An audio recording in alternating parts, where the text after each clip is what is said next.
The Pharisees and Sadducees came to Jesus and tested him by asking him to show them a sign from heaven. He replied, "When evening comes, you say it will be fair weather, for the sky is red.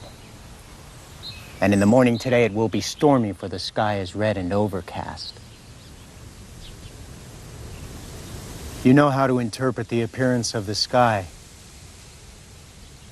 but you cannot interpret the signs of the times.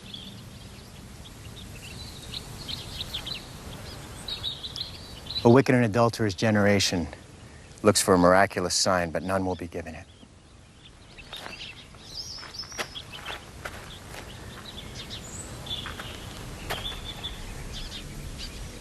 Except the sign of Jonah."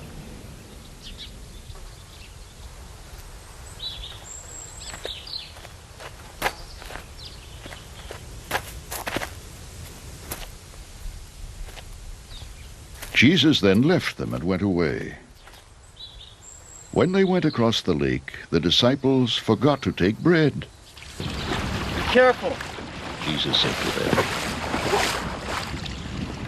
"Be on your guard against the yeast of the Pharisees and Sadducees."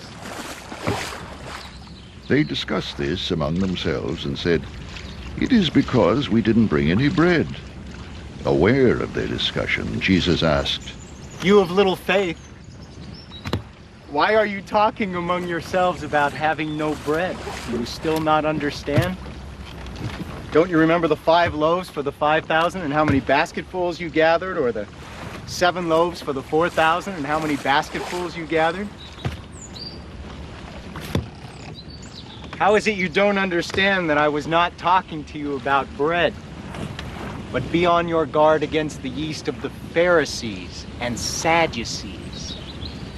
Then they understood that he was not telling them to guard against the yeast used in bread, but against the teaching of the Pharisees and Sadducees.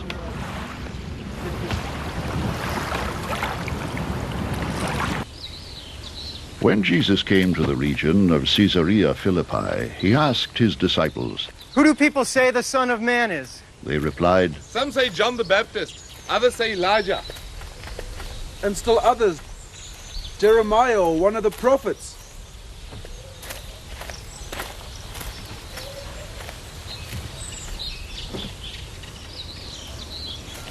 "Well, what about you? he asked. Who do you say I am?"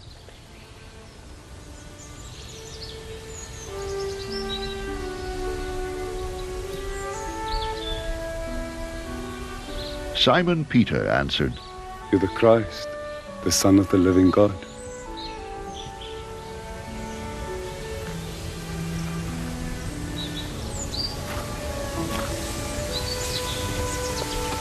Jesus replied, "Blessed are you, Simon, son of Jonah, for this was not revealed to you by man, but by my Father in heaven. And I tell you that you are Peter, and on this rock I will build my church, and the gates of Hades will not overcome it. I will give you the keys of the kingdom of heaven. Whatever you bind on earth will be bound in heaven, and whatever you loose on earth will be loosed in heaven." Then he warned his disciples not to tell anyone that he was the Christ.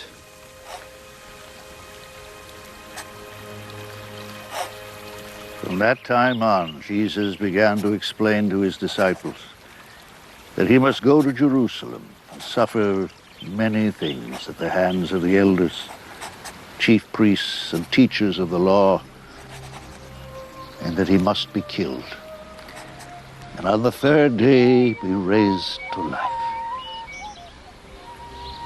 Peter took him aside and began to rebuke him.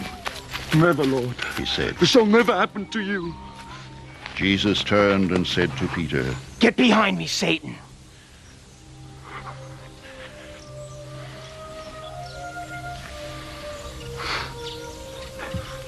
You are a stumbling block to me. You do not have in mind the things of God, but the things of men."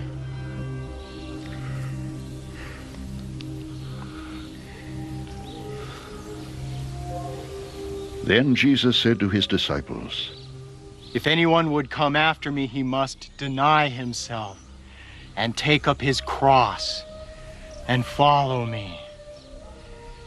For whoever wants to save his life will lose it.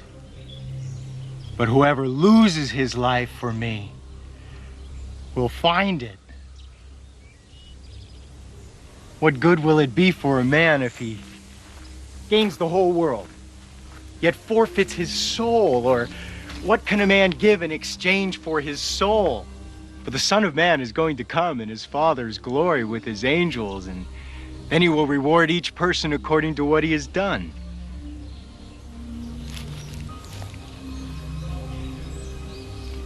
I tell you the truth. Some who are standing here will not taste death before they see the Son of Man coming in his kingdom.